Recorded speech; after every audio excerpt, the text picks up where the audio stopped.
আসসালামু আলাইকুম রহমতুল্লাহ, সবাইকে স্বাগত জানাই doctor Arif homeo and tips এর পক্ষ থেকে। আমি ডাক্তার আরিফ হোসেন আবার চলে এসেছি আপনাদের সামনে নতুন একটি ভিডিও নিয়ে। আজকের ভিডিওতে আমি বলবো আঙুল হারা বা হোয়াইট লো রোগের হোমিওপ্যাথিক চিকিৎসা সম্পর্কে। অনেকেই এই রোগে অপারেশন করতে ভয় পান, কিন্তু সঠিক হোমিওপ্যাথিক ঔষধেই আঙুল হারা অপারেশন ছাড়াই ভালো হয়। এই ভিডিওটি শেষ পর্যন্ত দেখবেন, কারণ আজকে আমি জানাবো আঙুল হারা কি, কেন হয়, আঙুল হারার লক্ষণ এবং লক্ষণ অনুযায়ী কার্যকরী হোমিওপ্যাথিক ঔষধ এবং সেবনের নিয়মও বলে দিব। তার আগে আজকে আমার এই ভিডিওটি যারা নতুন দেখছেন তাদের উদ্দেশ্যে বলবো, আমি এখানে বিভিন্ন ধরনের রোগের সমস্যায় হোমিওপ্যাথিক চিকিৎসা এবং স্বাস্থ্য টিপস নিয়ে আলোচনা করে থাকি। আমার এই চ্যানেলটিকে অবশ্যই সাবস্ক্রাইব করুন এবং নতুন নতুন ভিডিওর আপডেট সবার আগে পেতে অবশ্যই বেল আইকনটি প্রেস করুন। আঙুল হারা কি? আঙুল হারা বা হোয়াইট লো হলো আঙুলের নখের পাশে বা নিচে একটি বেদনাদায়ক পুঁজ ভরা ফোড়া। এটি ব্যাকটেরিয়া ও ভাইরাসের সংক্রমণে হয়। বাংলাদেশে এটিকে আঙুল হারা বা নখকুনি বলে থাকে। আঙুল হারার লক্ষণ। আঙুল হারা হলে সাধারণ যে লক্ষণগুলো দেখা যায়: আঙুলে ও নখের পাশে ব্যথা ও ফোলা, লাল ভাব ও গরম অনুভূতি হওয়া, পুঁজ জমে আঙুল ফুলে যাওয়া ও ব্যথা হওয়া, স্পর্শ করলে তীব্র ব্যথা, জ্বর আসতে পারে, এতই ব্যথা যে ঘুমের মধ্যে জেগে ওঠে।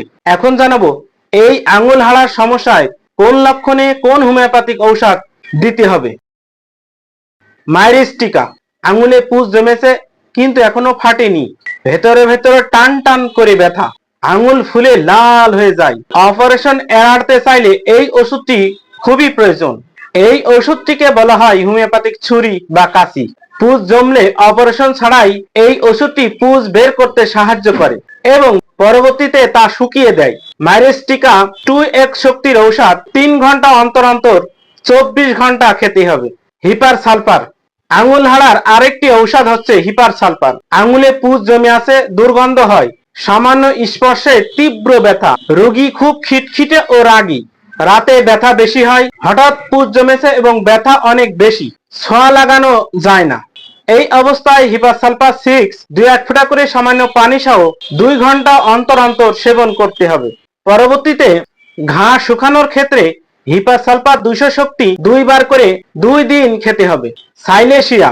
পুঁজ বের হয়ে গেছে কিন্তু ঘা শুকাতে চাচ্ছে না, দীর্ঘদিন ধরে আঙুলের সমস্যা থাকলে, ঠান্ডায় সব লক্ষণ বেড়ে গেলে, নখ ভেঙে ভঙ্গুর ও বিকৃত অবস্থা, পুঁজ বের হওয়ার পরেও যদি ঘা শুকাতে না চায় বা বারবার হয়, তখন সাইলেশিয়া 6 2-1 ফোঁটা করে সামান্য পানি সহ 3 ঘন্টা অন্তর অন্তর সেবন করিতে হবে।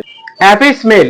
আঙুল ফুলে অনেক বড় হয়ে গেছে, ব্যথা এবং জ্বালা পোড়া, ব্যথা মৌমাছির কামড়ের মতো, ঠান্ডা পানিতে রাখলে আরাম লাগে, চোখের পাতা ফুলে যায় এবং পানি পিপাসা কম, আঙুল অনেক চকচকে ও স্বচ্ছ, অর্থাৎ ফোলা প্লাস জ্বালা পোড়া প্লাস ঠান্ডায় উপশম।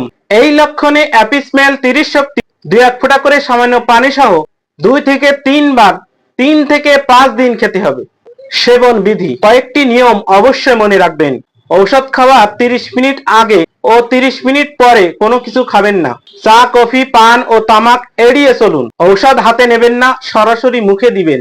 আজকের ভিডিওটি আঙুল হারার ক্ষেত্রে 4টি হোমিওপ্যাথিক ঔষধ সম্পর্কে জানালাম। ভিডিওটি ভালো লাগলে অবশ্যই লাইক দিন, শেয়ার করুন, চ্যানেলটি অবশ্যই সাবস্ক্রাইব করুন এবং কমেন্টে জানান আপনার প্রশ্নগুলো। পরবর্তী ভিডিও দেখার আমন্ত্রণ জানিয়ে আজকের মতো এখানেই শেষ করছি।